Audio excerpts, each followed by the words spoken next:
Harka fuunee akkam jirtu hordoftoota Oromiyaa 11 kun sagantaa kootti dhufeeti. Sagantaa kootti dhufee kenna kanaan dura marsaa lamaa sadiin rakkoo lammiilee Itoophiyaa biyya Saawudii Arabiyaa jiraatan keessatti iyyuu kan harki caalmaan isaanii Oromoota ta'an darraa isaan keessa jiran deddeebiidhaan dhiyeessuun kenna ni yaadatama.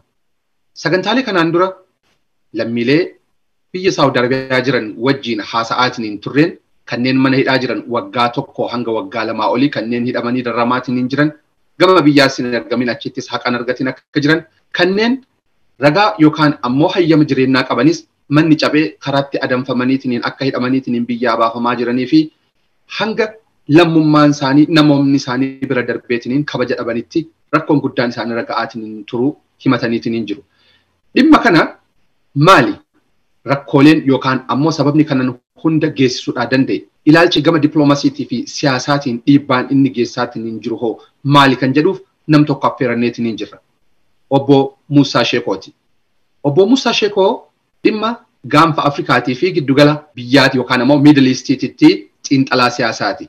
Naannoo gama Middle East kanarratti illee heddumminaan siyaasa isaa sirriitti hubataniitiin hordofu yeroo hundaayyuu waan ta'eef dhimma kanarratti bal'inaan isa beeku. Dabalataanis barreessaa boordii waldaa diyaaspooraa Oromooti. Dhimma kanarratti waan quba qaban akkasumatti ammoo hiikaa siyaasaa isaallee akka waliin mari'annuuf affeeranneerra. Obbo Muusaa gama sagantaa kootti dhufeetti baga nagaan dhuftan. Baga nagaan nu eegdan filatoomaas niin jedhu. Akkuma mata duree irratti kaasuudhaaf yaalle rakkoon biyya Saawudiititti mul'atu hardhaa miti bubbuleetiin jira. Waggaa 4-5 darban keessatti illee kan mul'ataatiin ture yoo ta'u kan baranaa garuu hin hammaate waggoottan 2-3 kana keessa. Wanni namoonni hidhaman duraan jechallee ijoollummaarraa kan dhageenyu abalu Saawudii irraa darbame yoo jedhamu qabamuu fi biyyatti gad ergamuun garaagarummaa takkaa miti torbaan takkaa lama hin caalu ture. Amma namni osoo haqa tokko hin argatin osoo gama biyyaallee hin argamin waggaa lama akkas hidhama. Mee walumaa gala maaltu ta'e lammiilee biyya Itoophiyaa keessaayyuu kan Oromoo biyya Saawudii Arabiyaa jiraatan irratti? Ammas irra deebi'ee waan Oromiyaa 11 TV keessan irratti na affeertaniif hedduu galatoomaa isiniin jedha.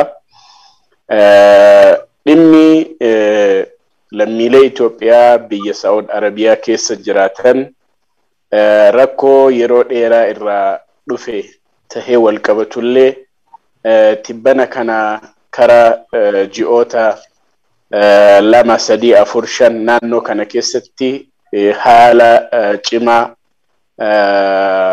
biyya Itoophiyaa biras taree dhaabbilee haqa namaatiif falmatan gugurdoo haasofsiisuu jalqabee jira. Dhimmi Saawud Arabiyaa kuni gara seenaatitti deebinee biyya Itoophiyaadhaa fi Middle East keessattuu Saawud Arabiyaadhaan walitti dhufeenya kenna jaarraa lama ol kan lakkoofsiisu. Zamana durirraa sababa amantii tahee akkasumas daldalaan walitti hidhamiinsi biyya lamaanii baay'ee cimaa ka ture. Haa ta'u immoo wanni amma uumamaa jiru kuni tokkoffaa walumaa galatti lammii Itoophiyaa kana biyyoota Arabaa keessatti waan dhimmoota siyaasaan wal qabateerraa mootummoota duraanii siyaasaa ilaalcha siyaasaatiin wal qabateerraa biyya Itoophiyaa kana yeroo hedduu biyya Israa'eliin wal qabsiisuudhaan akkasumas yeroo tokko tokko immoo yeroo tokko tokko dhimma amantaatiinis wal qabsiisuudhaan lammii Itoophiyaa kana ofirraa faffageessuu ofirraa achi qaqqabuu baay'ee mul'ata. Hawaasuma sadarkaa mootummaatiin illee miti sadarkaa hawaasaatiinis gadi bu'ee wal dhidhiibuu ofirraa nama Itoophiyaa irraa dhufu kana waa hunda irratti shakkuu kanniintu keessatti argama. Kun immoo Saawudii qofaa miti, biyyoota Arabaa tokko keessatti dabree ni mul'ata. Haa ta'u immoo biyyoota Arabaa kanniin hedduu keessaa nama Itoophiyaarraa gara biyya Arabaa deemu kana keessaa biyyi gaariin hojiidhaafillee jireenyaafillee bakki namni waa xiqqoo itti sosso'eetiin jiruu fi jijjiiruudhaaf itti dadhabu keessaa biyya Saa'ud Arabiyaati. Wanni immoo yeroo dhihoo kana keessatti uumame kuni yeroo xiqqoo of keessaa wan dhimma siyaasaas of keessaa qabata fakkaata. Dhimmi siyaasaa kun immoo laga hidhaa haroomsaan kanniinis waan wal qabatu fakkaata. Haala bal'aa akkana jiru kanaan lammii Itoophiyaarraa dhufan karaa seeraatii fi karaa seera qabeessa maleellee ka dhufan hundayyuu warra seera biyyaa kabajanii waliigaltee mootummaa Itoophiyaatii fi mootummaa Saudi Arabiyaa jidduutti taasifame karaa Saa'udii embaasii Saa'udiitiin adeemsa seeraa guutanii waliigaltee kana kabajanii biyya sanis yoo dhaqan seera biyya sanii kabajanii achi keessa jiraatanii fi warri hiyyummaa dheefa rakkoo adda addaa dheessuudhaan bahara qaxxaamuranii biyya san seenanii karaa seenaan alaatitti biyya san keessatti hojjetanillee hundumaa wal qixxeessanii ilaaluu even dubbii cimaa tokko hunda dhageenye bakka amantaa Makkaan masjida keessa akka hin seenne yoo seenillee ID isaa hunda laalanii Itoophiyaa ta'uun isaa yoo beekame hidhuun bakka amantaa san irraa deebisuun waraqaa ka qabuu fi kan qabnellee wal qixxeessanii Itoophiyaa hunda laaluun duula guddaa lammii Itoophiyaa irratti duulutu argama. Kuni sadarkaa kanaan seenaa Saa'udii keessatti akkanatti ka'ee hin beeku. Kun immoo yoo laallu sababa isaa tokko yoo laallu waan biyya Egypt wajjin wal qabate waan hidhaa haroomsa wajjin wal qabate propaganda miidiyaan Arabaa lammii Itoophiyaa irratti bobbaasu yoo laallu galgala ganama chaanaliin biyya Arabaa mass miidiyaan gugurdaan hundi isaa akka waan Itoophiyaan lammii biyya Arabaa Masrii irra bishaan dhorgitee dheebuudhaan jara miidhaa jirtu Suudaan irratti akka ilaalcha hamaa qabdu kana jechaan ummata Arabaa hunda irratti Itoophiyaan akka ilaalcha hamaa adeemsisaa jirtu godhamee gara miidiyaa Arabaatiin hedduu wanni kun afuufamaa. Wanni kun ammoo biyya Masrii kana miidiyaa Arabaa kana namni tooyatee miidiyaalee gurguddoo addunyaallee ka biyya Egyptii jala hin jirre keessa irratti hojjechuudhaan ogeeyyiin gurguddaan kan beekamu jara waan taheefi yeroo hedduu dhiibbaan kun gara kanaan gara biyya Arabaatitti yeroo gadi dhufu bu'aan isaa yookaan dhiibbaan inni fidu lammiilee Itoophiyaa kanarratti mul'ataa jiraachuun isaa ni mul'ata. Guyyaa hidha haroomsaa lammaffaa guutamu Ministeerri bishaanii fi jallisii Itoophiyaa Dr. Silashiin waan jedhamu tokkotu yaadatama. Hidhaan haroomsaa lammiiwwan keenya kamiila qullaa biyya Arabaatii qabamanii darbanii fi kana yaaduudhaan waan hidha haroomsaa kana dubbanna jedhaniitiin turan. Haasawa kana kanniin keessa yoo laallu wanni tokko wanni olin bahin sababaan waan uumamee kun kanaanis akka wal qabachuu danda'u kanas irraa hubanna. Dhimmoonni biraa immoo dhimmoota haarawaa miti. Dhimmoonni akka biyya Saa'udii irratti ka'u lammiin Itoophiyaa tokkoon amantaan isaanii muslima hin ta'in dhugaatii hojjetanii wanna adda addaa wanna seera biyya saniitiin dhorgamu hojjetanii jedhama. Kun immoo haarawaa miti zamana dheerarraa waanuma baratame karaa baharaatiin deemanii seenuun hojjechuun waanuma baratame. Lammiin Saa'udii biyya Arabaatillee kanneen inuma beekan garguddaan nama Saa'udii keessatti hojjetu warra seeraan ala karaa baharaatiin deemee hojjetu. Maaliifi kaffaltiin hedduu jiraattota Saa'udii warra Saa'udii ta'an lammiin isaanii Saa'udii ta'e kaffaltiin isaan mootummaa kaffananillee waan hin jirreef nama karaa baharaan ceehee deemu kana simpilii itti fayyadamuu dandahan. Tajaajila kennee innis mallaqa isaa fudhatee deema karaa laafaadha jecha. Sababa kanaaf jecha warra seeraan ala deemetu irra baay'eedha.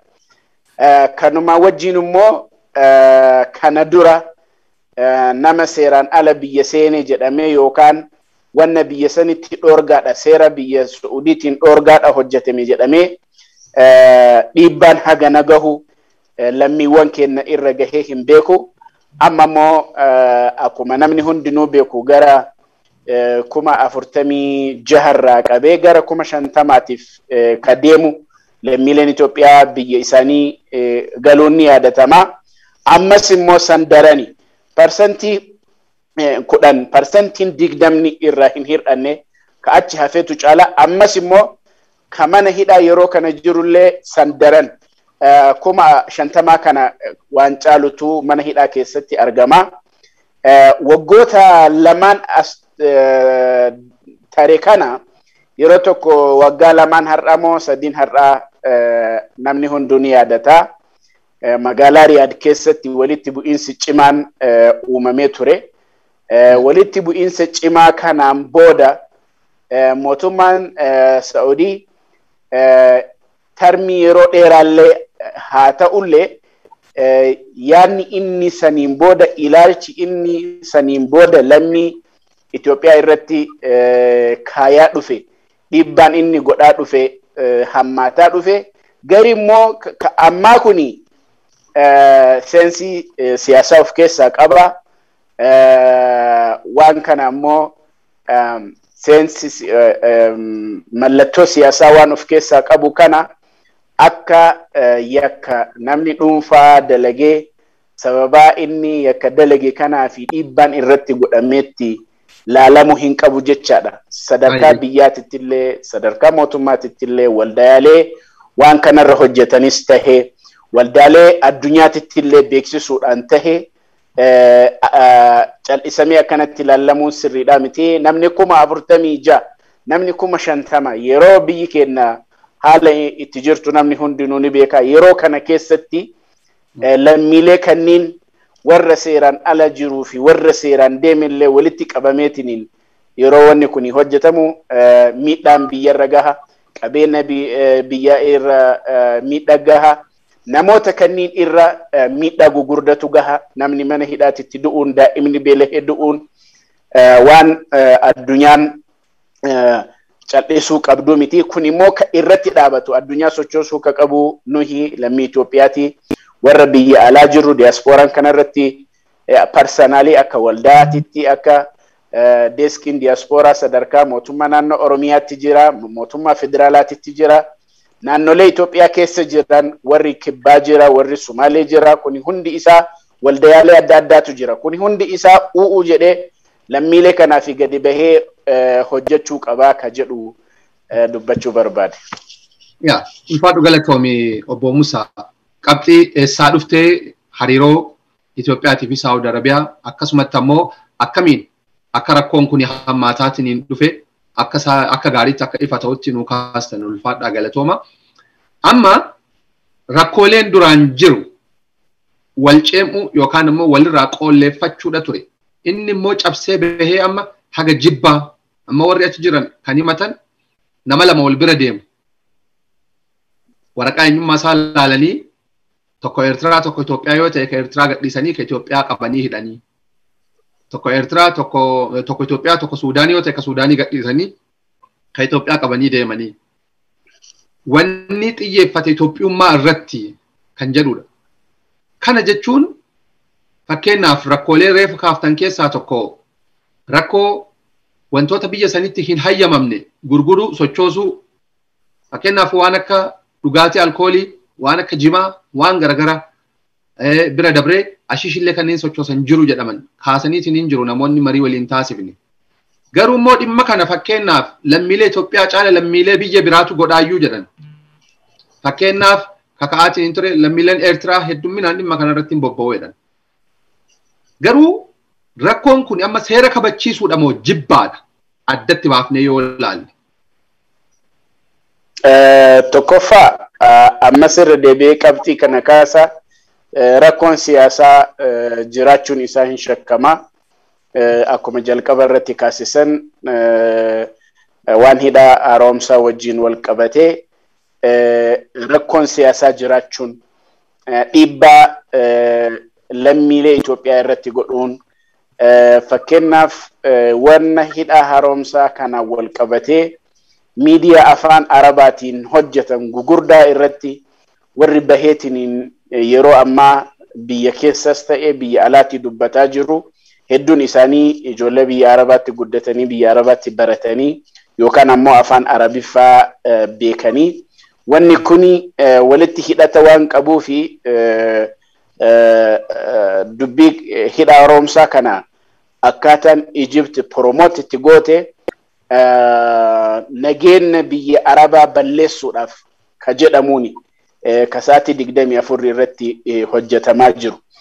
Tokko kanaaf seensi siyaasaa of keessaa qaba mallattoo siyaasaa of keessaa qaba wanni an jedhuuf kanaafi mallattoo siyaasaa ka of keessaa qabu kun immoo hujiin cimaan assignmentiin hujii kanaa ka jiru dhimma haajaa alaa biyya keenyaa jira sadarkaa guddaadhaan diplomaasiin Itoophiyaa cimee wanna kana hubatee faana bu'ee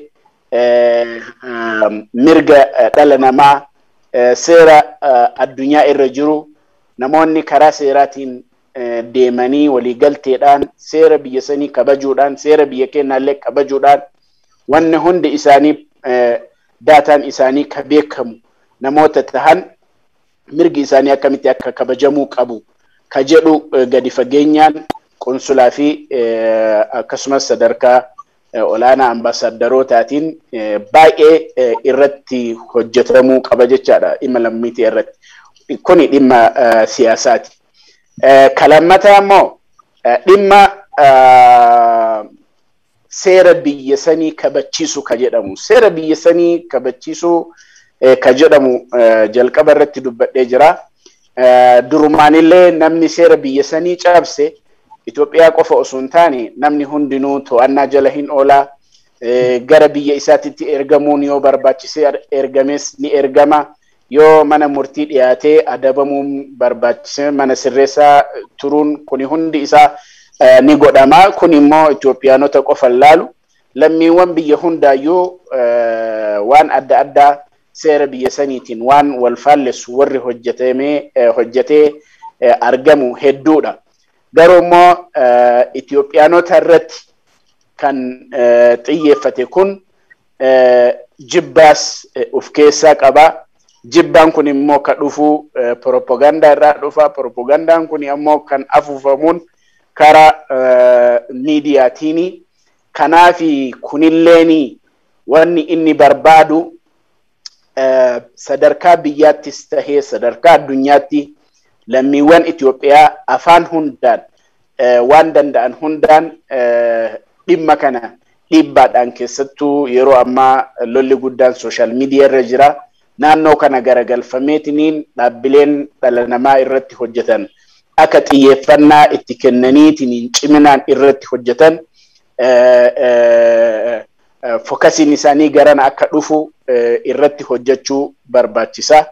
Akkasumas waldaaleen akkasumas nammiin artii irratti hojjetan dandeettii qaban hundaan afaan qaban hundaan sistema wanni kuni ajandaa addunyaa tahuu danda'uun nu amma kana dura namni 46 kun gara biyyaa erga fe'ameen booda jidduudhaan dhaabatee ture wanni kun asitti dhaabate jedhamaa ture amma immoo deebi'ee guyyaa lamaan sadiin afran darban kanarraa jalqabee haala cimaadhaan ka duraanii caalaa ka jajjabaateeni sochiin godhamaa jira, manatu cabsamaa jira. Dubartii ulfaa, dubartii daa'ima qabdu mana gadi fuudhanii daa'imaan addaan baasutu jira. Personally namoonni an beeku namni tokko Makka ka jiru ijoollee 7 qaba. Jaartii fi ijoollee durbaa lamaan bakka tokko hidhan. Ijoollee daa'ima xixiqqoo waggaa 15 ka hin geenne bakka tokkotti hidhan, isas bakka tokko hidhan. Maatii bakka 3tti addaan fageessanii jechaadha. Kuni addunyaa kamirrattuu ka uumamee miti. Kana cal'isuu hin qabu. Mootummaan biyya keenyallee cal'isuu hin qabu. Dhaabbileen haqa dhala namaatiif falmatanis cal'isuu hin qaban. Sadarkaa hundaan socho'uu nu barbaachisa. Wanni kun baay'ee cimaadha, baay'ee miidhaa guddaadha. Jibbiinsa irraan kan ka'e jibbiinsa kana diiguu nu barbaachisaa jechaadha ofirraa. Akkaataan wannumti hammaataa dhufe kuni jalqabumarraa bu'uurarraa osoo rakkoon kun hin hammaatin hojiin mootummaa gidduu hojiin dippiloomasii hagam tokko hojjetameera jettanii amantan. Fakkeenyaaf hin yaadatamaa Dr. Abiy Ahmed gama aangootitti akka dhufeen Saawudii dabalatee biyyoota garaagaraa gaafa deemu lammiilee hidhaa keessa jiran xiyyaaraan fidee dhufa. Akka dippiloomaasiititti akka tarsiimootitti immoo tarsiimoo lammiilee irratti xiyyeeffate hordofnaa jedhanii wanni sun garuu yeroo ho'aasan immoo dhugama itti fufeetiniin jira. Lammiileen waggaa tokko waggaa lama achi keessatti dagataman kanneen seera qabeessa ta'an maqaa Itoophiyaa waan qaban qofaaf adamsamuun kuni hanqinni eessa bira? Jibbaa isaanii qofa moo mootummaan Itoophiyaa waan hojjechuu qabu hojjeteera? Hojiin dippiloomasii jabaan hojjetamee ture. Maal argitan achi keessatti? Ani akka nagalutti zamanuma dheeraa durirraa jalqabee jechaadha. Dr. Abiy Ahmed duras dhimma lammiilee Itoophiyaa biyyoota Arabaa keessa jiraatan irratti xiyyeeffannoon guddaan hin jiru.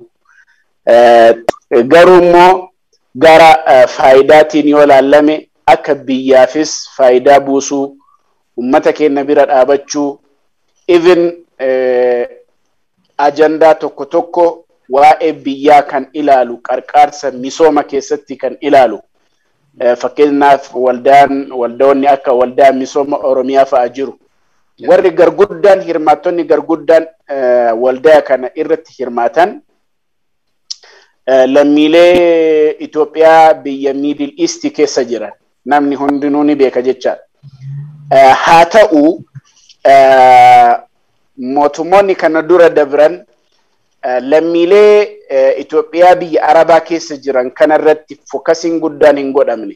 Dippiloomaasiin hojjetamaa ture. Dippiloomaasii jiraattota kanneen lammiilee kanneen fookas godhu osoo hin taane karaa dhimmoota siyaasaa biyya lamaanii walitti dhufeenya guddisuu irratti maleen namoota kanatti gadi bu'ameetiniin public diplomacy wanni jedhamu hedduu fookas hin godhamne hir'ina guddatu jira. Yeroo ammaatitti immoo ani kan laalu dhugaa dubbachuudhaaf walitti dhufeenyi Suudii fi Itoophiyaallee haala gaarii irra jira. Ammas immoo Dr. Abiyyis gaafa biyya kana deeme hidhamtoota dadhabboota irraa jalqabe haga sadarkaa Sheikh Muhammad Hussein Alamuddin akka gara biyyaatti dhufan hunda gaafatanii yaalii godhaa akka turan kana irraa hubanna. Yeroo ammaatitti embaasiin Itoophiyaa kan Riyaad jiru ambaasaddir yeroo ammaa jiru obbo Leencoon nama hayyuu nama guddaa siyaasaa keessatti illee ummanni Oromoo hundaa warri Itoophiyaas ni beeku nama sadarkaa guddaa irra jiranii. I think waan kanarratti akka gaarii cimanii hojjetaa jiran jedheetiniin yaada. Garuu immoo maa inni wanni hojjetaa jiran nama jechisiisu obbo Muusaa. Fakkeenyaaf wayita lammiin Itoophiyaa qofti namni addunyaa kanarraa biyyoonni baay'een biyyoonni giddugala bahaatii fi biyyoonni Afrikaa hedduun Saawudii jiraatu hin beektan isin. Kana keessaa Nigeria kaasee haga Suudaanitti, Somaalee kaasee haga Eertiraatti addunyaan hundi dhaqee achi osoo jiraatu Itoophiyaa qofa wayita keessaa harkisanii hidhan. Sanuu kaseeraan dhufe haa ta'u, kaseeraan ala dhufe haa ta'u nama seeraan hayyama jireenyaa qabu osoo hidhaa jiran, osoo kun dararamaa jiru, hojii diploomaasii jabaa ambaasaadar Leencoolleen taatu hojjetaniiru. Akkamiin maaltu isaan jechisisuu danda'a? Ani dhimma haja alaa keessan hojjedhu garuu waan naa galee waan irra naa mul'ate dubbachuutu jira. Hedduu mariin gugurdaan akka deemsifamaa jiru ni hubadha. Kana duras dhimma kanarratti ibsi gara dhimma haja alaa irraa yeroo kennamu yeroo takka lamas ta'u dhaqee dhageeffadheen ture. Amma dubbiin cimaan ka ol bahee lammii Itoophiyaa hunda irratti xiyyeeffate rakkoon isaa erga beekamee ji'a 4-5 garuu gara dhugaatitti yoo deebinee ilaalle ji'a 4-5 osoo hin taane gara waggaa 2 deemaa jira. Namoota waggaa 2 mana hidhaa keessa jiran, ka waggaa 1 turan, ka ji'a 9 turan, ka achi ol turanis hin dhabamu. Dubbii kana ciminaan akka irratti hojjetamaa jiru, yeroo hunda mariin akka deemsifamaa jiru, automatically wanni kun ka godhamaa jiru kun haa dhaabatu jenneetiin akka biyya Itoophiyaatitti akti godhuu fi illee waan rakkisaadha natti fakkaata. Garuu immoo haala cimaadhaan irratti hojjetu jirra, irratti deemu jirra. Kana discussionin kana hojjetame biyya Saawudii keessatti qaama dhimmi ilaaluun dhimma haja alaatiin alattis gara dhimma poolisii gara dhaabbilee biraatis haala cimaadhaan itti deemutti jirra ka jedhamu hedduu deebiin kennama. I think yeroo as deemu kana keessatti akka namoonni 46,000 galan kana haala duraanii irraa garaagarummaadhaan furmaanni tokko argameetiniin wanni biraas yoo dadhabame gara biyyaatis kabajaadhaan galchuun wanna tokko ima hojjetan jedheetiniin abdii godhaa. Haqa dubbachuudhaaf waan kana duraa keessatti hedduu mootummoonni Itoophiyaa kana dura dabran hundi isaanii waan lammiilee Itoophiyaa biyya Saawudii keessa jiran kana focus hin goone.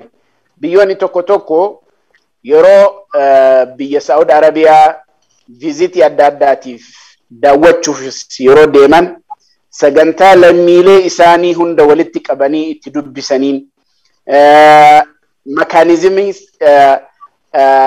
jiraattota biyya isaanii mana manaan itti hubatan, rakkoo jiru hunda itti dhageeffatan, nama rakkoon itti uumame hunda rakkoo isaanii akka furaniif haala cimaadhaan irratti hojjetanii jiru. Itoophiyaan Jidda yeroo dhaqxe nama 2,000 nama 500 nama 1,500 taa'ee warafaa ka eeggatu argita. Ka iyyateetiniin iyyasan hin geenneef argita. Akkasumas biyya embaasii waan naan jiru Riyaad irrattis rakkoo kana hawaasni hundinuu ni beeka. Warri biyya Saudi Arabiyaa keessa ture rakkoon kun immoo akka waliigalaatti hojii diplomaasii keessa rakkoon akka jiru muummichi biyyaallee dubbataa turanii namni hedduun sababa tokko malee biyya alaatitti mindaa hedduu isaaf ramadamee bakka hin barbaachisne hundatti taa'a. Kuni hundinuu hin barbaachisu ka jedhamu yaanni garagara anarraa himiti mootummaa irraas ni dhiyaata. Garuu immoo nuti biyyi Saa'udii biyya lammiidhaan keenya keessaa fe'annee biraa deemuu dandeenyu miti. Rakkoon isaa akka hiikamuu qabu seerri irra deebi'amee revise godhamee akkaataan imbaasiin yookaan konsulaan Jidda jiruu fi imbaasiinis lammiilee Itoophiyaa mirga isaanii eegsisuu irratti akkamitti akka hojjechuu qabu waliigalteen godhamee haala cimaadhaan wanni kun sirreeffamuu qaba malee akka amma mootummaan Suudiillee walitti qabanii nama garana ergan kanatti akkasitti irraa duroomu hin dandeenyu. Biyyoonni kun biyya yeroo kamiyyuu akka biyya ambaatitti wallaaluun hin dandeenye keessaa tokko. Seerris bahu karaanis cufamu namni baharaan baduun isaa hin hafu, namni Saudiitti dhiyeessuun isaan hafuusoo rakkoon waan kanaa gadi fageenyaan dhimmi haja alaa biyya keenyas akkasumas koominitiin Itoophiyaallee kan biyya Saudii keessa jiru hundinuu waan kana irratti hirmaachuudhaan haala haarawaan qoratamee furmaanni waan kana irratti akka hojjetamu ka jedhu wanni naa mul'atu. Mee waan kanaan wal qabatee taatee tibba kana Jiddatti ta'e waan tokko isin haa kaasu. Akkuma beekamu manneen hidhaa Saawudii keessa jiran keessaa manni hidhaa guddaan hawaasni Itoophiyaa keessa jiru mana hidhaa naannoo Jiddaatti argamu kan Shumeesiiti. Kana imbasii Riyaad jiru caalaa konsilaa Jidda jirutu hedduminaan silaa dhiyeenyatti irratti dhiyaatee hordofaa ture. Haga muraasa yeroo jalqabaa yeroo dheeraa akka quba hin qabne himataa turan lammiileeni. Garuu immoo erga ji'a tokko lamaa kana as gargaarsa muraasa dhaqanii yoo xiqqaate waan tokko tokko nama qabameetiin dhufuuf warra community wajjin socho'aa akka turan nullee dhageenyeerra. Amma garuu guyyaa 15 booda manni hidhaa konsilaan Jidda jiru kan Itoophiyaa guutumaan guututti cufameetiin hojjettoonni konsilaroonni achi keessa jiran akka gama biyyaatitti galan qajeelfamni baheetiin jira. Waan oduu keessaa gama konsilaati dhageenye isinii himuu jirra. Tokko tokko xalayaa qophaa'eetiin jira hojjettootaaf. Gaaga'ama kana keessa osoo jiramu konsilaan kun cufamuun akkamitti ilaaltan? Rakkoon kun osoo furamee mataadhaan lammiileen kunniin achi nagahaan yookaan bahanii gama tokkotti hin muramin. Mee dhimma kanallee haalaallu hojiin dippiloomaasii yoo xiqqaate mootummaatu lammiileedhaaf biyya alaatitti gaachana ta'uu mala waan ta'eef. Akkamiin ilaaltan konsilaan kun yoo cufame gaaga'ama maaltu dhufuu deema? Maal immoo gochuu qaba silaa mootummaan? Kuni dhiibbaa siyaasaa guddaadha. Dhiibbaa qunsulli biyya san jiru yookaan akkasumas imbaasiin jiru biyya Itoophiyaa bakka bu'eetiniin bakka san jira. Kuni biyya guutuu irratti dhiibbaa godhuu jedhama. Kun immoo sadarkaa qunsulaatiif imbaasii osoo hin taane dhimma haja alaa achii olis sadarkaa biyyaatti socho'amee wanni kun laallamuu qaba. Dhimmi isaa dhimma siyaasaatiin wal qabate negotiationii siyaasaatiin hiikamuu qaba. Qunsulaan biyya sanii Itoophiyaa biyya san jiru cufame jechaan namoonni biyya san irraa garanas galuu rakkisaadha. Maaliifi nama mana sirreessaa keessaa gara biyyaatti geggeeffamu namni warra seeraa hin qabne waraqaa ce'umsaa ka isaan Saawudii keessaa ittiin bahanii gara biyya isaanii ittiin galan namni qopheessu qunsulaadha. Qunsulaan qaama mootummaatii protokoola qabaa akkaataa itti dhufe seera addunyaa eegeetiniin achi keessatti socho'a. Bakka soosa'u hunda riipoort mootummaa biyya sanitti godhee qindaahinaan achi keessa socho'aa kana cufu jechaan namoonni kun hundi mana hidhaatitti ugguramee osoo jiru kana jechuun tarkaanfii cimaa lammii Itoophiyaatii fi biyya Itoophiyaa irratti illee deemamaa jiru waan ta'eef wanni kun xiyyeeffannoo mootummaa Itoophiyaa argatee haala cimaadhaan irratti socho'uun barbaachisaadha ka jedhu natti mul'ate. Inni gama biraa lammiileen Saawudii jiran kanneen heddumminaan mana hidhaa jiran illee wanti kaasaatiin hin turan kan nu miidhaa jiru mootummaa Saawudii qofa miti mootummaa Itoophiyaatis jedhan. Fakkeenyaaf waggaa darbe keessa xiyyaarri haga lamaa warri Saawudii lammiilee hidhaa turan biyyatti galchuudhaaf gama Itoophiyaatti erganii xiyyaarri Finfinnee ga'ee hin buufnu lammiileen kun kennamoo kennaa mitiyyuu adda hin baafne yeroo isaa koroonaadha jedhanii xiyyaarri osoo lafa hin qubatin akkasiin bararee Saawudiitti deebi'ee namoonnis gara dhaqan hin qabu hidhaatti deeffaman. Namni tokko yooma koroonaa qabaate lammiin Itoophiyaa tokko yoo Itoophiyaa waliin rakkati yoo Itoophiyaan hin fudhatin Saawudiin maal nama kanaati kan fudhatteetiniin rakkoo kana isaa fala kennuu dandeettu. Kanaaf lammiileen wanti kaasan kanu miidhaa jiru kanu dhiibaa jiru akka galluyyuun fedhu mootummaan Itoophiyaa waan jedhu kaasan. Maali sababni jetteetiniin yaadda maal xiinxalta obbo Muusaa asirratti? Rakkoo kana akkuma jirutti ta'ee rakkoon ni uumamaa. Technically wanni kunniin waan rakkoo airportii ta'uu danda'a, rakkoo airlaansii ittiin deemamee san ta'uu danda'a. Gaaga'ama uumamu kanaan sababaan isaa mootummaa Saa'udii fi qunsula Jiddaan jiru wal hubachuu dhabuu danda'a. Wanni kun darbee darbeetiin uumamuu danda'a. Dubbiin guddaan bakka kana osoo hin taane hiikaan waan kanaa eessarra ka jedhu gaafiin ka dhiyaachuu qabu ammallee deebiin irratti ka kennamuu qabu bakki xiyyeeffannoodha. Hiikaan waan kanaa maal ta'uu qaba ka jedhu hiikaan waan kanaa tokkoffaa mootummaallee dhimma kanarratti qaama dhimmi ilaaluu irratti akka xiyyeeffannoo argatuu fi gama kana mootummaan xiyyeeffannoo itti kennee ciminaan irratti hojjechuu danda'u. Communitiin bakka jiru biyya keessaaf biyya alaallee waan uumamu kana waan uumamaa jiru waan uumamuuf deemus dabalatee gama miidiyaatiin xiyyeeffannoon irratti kennamuu qaba. Diyaaspooraan waan isarra gahu kana yookaan uummanni lammiileen achitti miidhaan kun irra gahu kana karaa waan kana ittiin ibsachuu danda'u karaa miidiyaatii.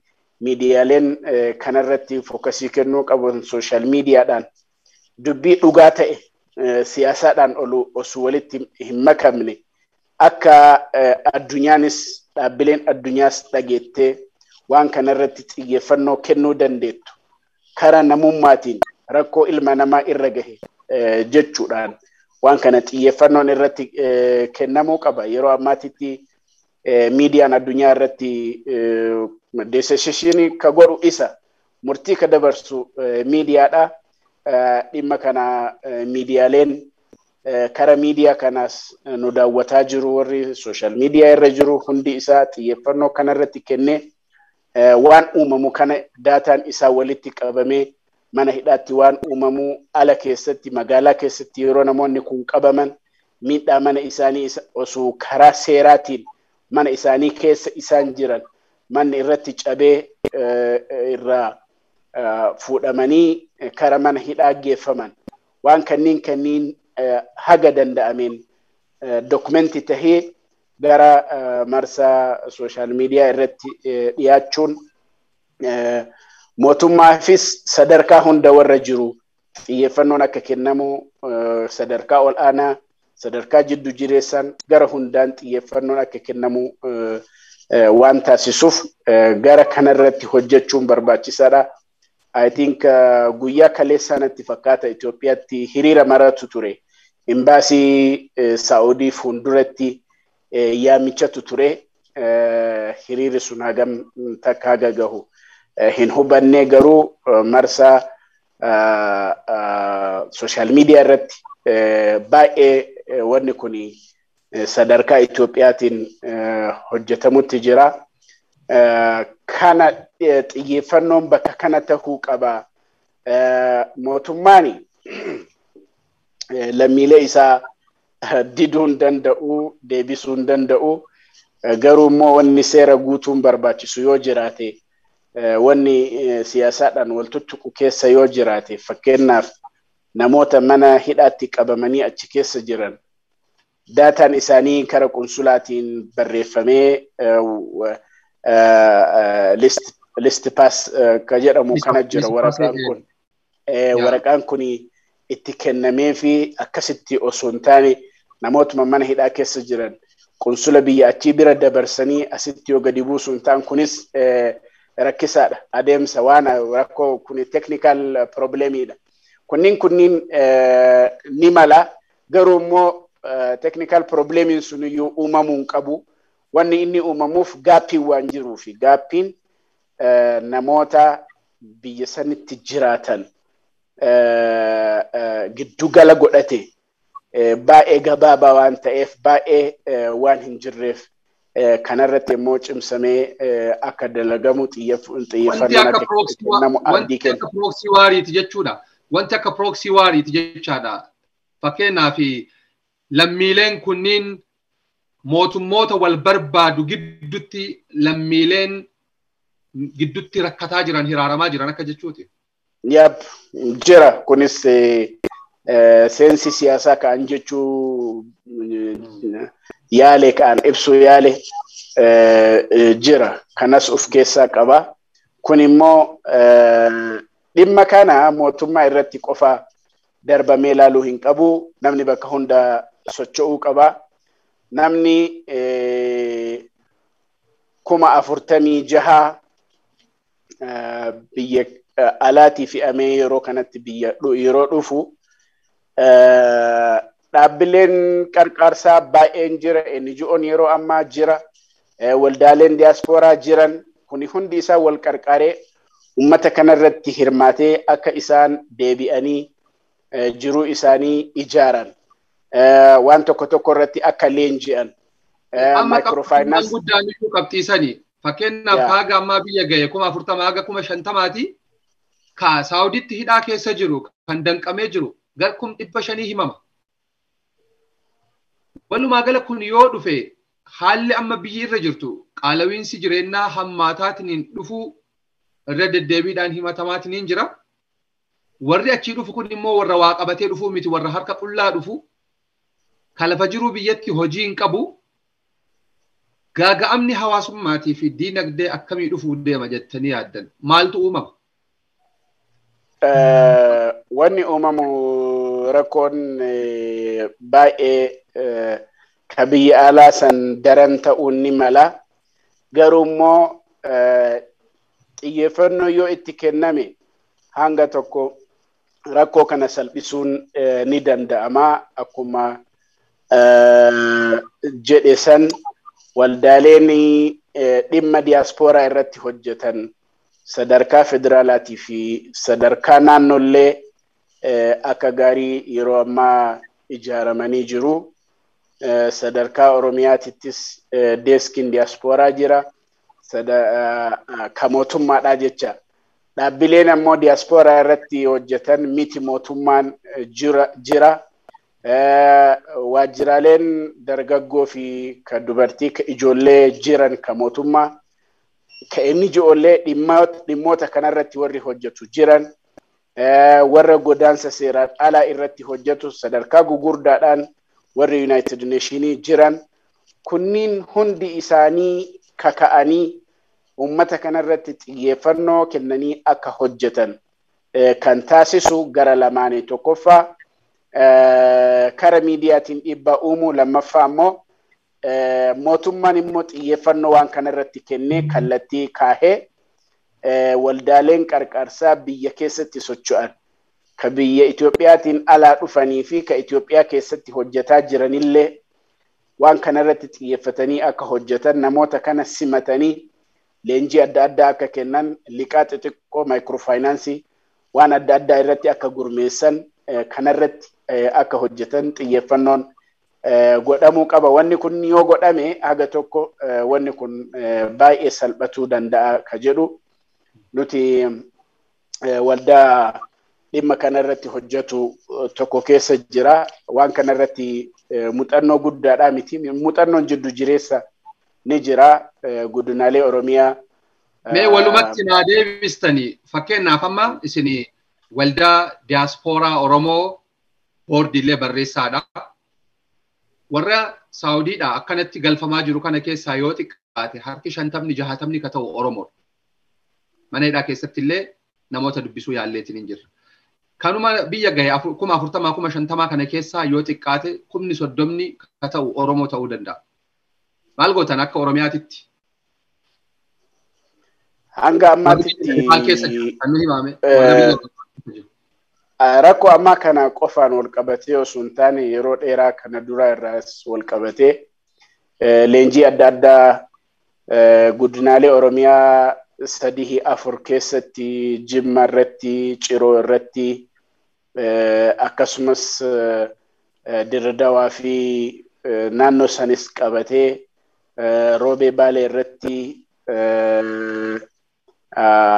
godinoota haga 9 kagahan irratti godaansa seeraan alaa mata duree jedhuun warra biyya alaatii galee fi warra karaa baharaatiin deemee ergasii gara biyyaatitti deebi'e ka jedhu sagantaa kanarratti United Nations wajjin hojiin bal'aan hojjetamaa ture. Hojiin kun kan hojjetamu leenjii irratti hojjetamaa microfinance irratti gurmaahaniitiin akka hojiitti isaan galan ka jedhu kanarratti hojjetamaa awareness irratti hojjetamaa kana keessa osoo jirru wanni amma uumame kun uumameetiin jira. Nuti akka waldaa diiyaaspooraa Oromiyaatti mootummaa wajjin illee yeroo takka 2-3-4 xalayaa wal jijjiirree haasawa dhimma kanarratti qaamaanis mariin adda addaa deemsifameetiin ture. Namoota kanniinis yeroo biyya alaatti isaan dhufan simannee gara godinoota isaanii geggeessuudhaaf yaalii guddatu ture. Haga ammaatitti haalli hin mijoofne. Ammas wanni hun itti kadeemaa jiru kunis hafuutti hin jiru. Fuulduratti wanni kuni nu hayyamamaa nu mijaa jenneetiin yaannaa akka simannaatitti jechaadha. Haalli mijoofne jechuun humna itti dhabne, haalli mijoofne jechuun humna itti dhabne jechuu moo hayyama dhabne jechuu? Yeroo ammaatitti hayyamatu ture namoota kana airportii deemamee simachuudhaaf deebiin nun deebine eeguu irra jirra. Dubbiin guddaan garuu simannaan kunillee baay'ee barbaachisaa ta'ee argamullee kasan caala immoo nama yaachisu uummanni kunniin deebi'anii gara biyya isaatitti yeroo deeman biyya isaaniititti yeroo deeman maal hojjechuu qaban maa akkamitti jiruu isaanii deebi'aniitiin sirreessuu qaban ka jedhu kanarratti sagantoota adda addaa qopheessutti jirra. Humni kun humna waldaa tokko qofaa miti. Mootummaanis adda isaatitti waan danda'u miti. Sagantaa guddaadha. Waldaaleen adda addaa qindoominaan wal irraa qoodatee namoota kanniin sagantaa adda addaa wal irraa qoodatee piroojeektii xixiqqoo adda addaa qoratee qopheessee uummata kanniin gurmeessee tasgabbiin akka argamu. Ka qara deemee galee qofa osoo hin taane ka amma biyya jirullee rakkoo akkana kanatti deemeetiin akka inni hin bobbaane ka jedhamu waan adda addaa qopheessutti jirra. Dubbii kana leenjiileen akkasii yoo xiqqaate kan beeku waggaa 10 darbe guutuu godaansa seeraan alaa miidhaa qaba. Waajjira dhimma hojjetaaf hawaasummaa haga ministeera hojjetaaf hawaasummaatti qaamolee nageenyaatti wajjin ta'anii numa kennan. Garuu namni qananii fi miti ka deemu. Namni yookaan mana rakkatee deema yookaan akkatti jiraatu dhabeetiin hin deema. Amma tariiti kanniintu dursa ta'a. Akkitti haalli jiraatu mijatuutu dursa ta'a. Inni yeroo dheeraa fudhata. Mee amma waan warra galee kana haa haasoynu. Warra galee kana osoo amma akka karoorfattanii jettan buufata xiyyaaraatti dhayxaniitiin simattanii odeeffannoo isaa qabattanii nama hagamii akka ta'e beeytanii akkatti gargaaruu dandeettan akka itti deebitanii ijaaruu dandeettan carraa isinii kenna ture. Amma garuu warri gale kun bibittinnaa maaliin beekuu dandeettan waan haala isaan keessa jiran qe'ee galanitti? Kana haala beekuu hin dandeenyoon tokkoffaa warri mootummaa akkasumatu kunis daataa isaanii ni qaba jedhee yaada. Hojiin waldayoota diiyaaspooraa irratti hojjetanii parsantiin guddaan biiroo hawaasummaa fi dhimma hajaa alaati. Jara kanniin wajjin qindaayuudhaan namoota kanniin daataan isaanii akka walitti sassaabamu ganda isaan itti galan san wajjin daataan isaanii akka walitti qabatu kanniin yaalii hin goonaa waldaa keenya keessatti yeroo ammaa gara miseensota 20,000 kalaayantu argama. Namni miseensummaadhaan 20,000 kun warra akka bayyanatee gariin isaanii biyya alaa jiru galee ammoo gara hojiitti kaseene. Ummanni miseensa kennaa kunillee dhimma kanarratti akka hirmaatanii waan adda addaatiin nu gargaaran ka biyya alaa jirullee waan kanarratti akka nu gargaaran sagantaa kenna kan miseensotaa keessatti dhaamsa adda addaa yeroo ammaa dabarsutti jirra.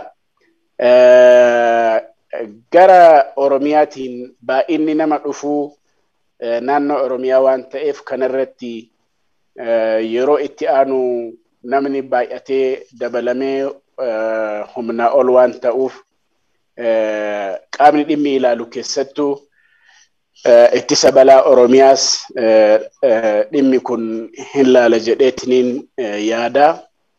Namoota kanniin gahuun barbaachisaadha. Akkuma yeroo lammiiwwan keenya naannoo Somaalee irraa buqqa'anii sanitti namni hundinuu warri biyya keessaa fi biyya alaallee namni nu dhageeffatu hundi dhimma kana mata duree isaa godhee itti yaaduu qabaa. Callisuun qabu namni hundinuu kara danda'een kara beekuun neetworkii beekutti fayyadamee namoota kanniiniif dhaqqabuu qabaa. Garri waa lamaani tokko kara miidiyaatiin akka irratti hojjetamu xiyyeeffannoo, lammaffaa immoo kara qarqaarsaatiin mallaqas tahee nyaatas tahee waan adda addaa irratti hirmaachuu qaba jedhaa. Amma duraanii achi keessattuu Saawudii keessattuu waggaa 3 baranaa yookaan 4 baranaa yeroo Riyaaditti rakkoon uumamisan waan adda addaa hojjetaa turre warri biyya keessa jiruu fi biyya alaa jirus qindeessine namoota qabamanii hidhaman warra ijoollee daa'ima qaban dubartoonni waan adda addaa isaan barbaachisa kana hunda walitti qabamee mallaqni walitti qabamee bitamee nyaanni mana hidhaatti geeffamaa fi ture. Haalli sun amma biyya Saawudii keessatti ulfaataadha, baay'ee ulfaataadha. Akka amma jedhamu kana qunsulli fa'aa yoo cufame hedduu namatti ulfaata. Haa ta'u immoo biyya san caalallee biyya keenyatti yeroo gadi bu'ame haa ta'u mana ofii biraa warra ofii biraa maatii biraallee haa ta'u baay'inni nama kanaatii fi akkaataan namni kun itti dhufu baay'ee rakkisaa waan ta'eef qaamni hundinuu dhimma kanarratti xiyyeeffannoo godhee irratti jajjabaachuu barbaachisa ka jedhu dhaamsa dabarsa.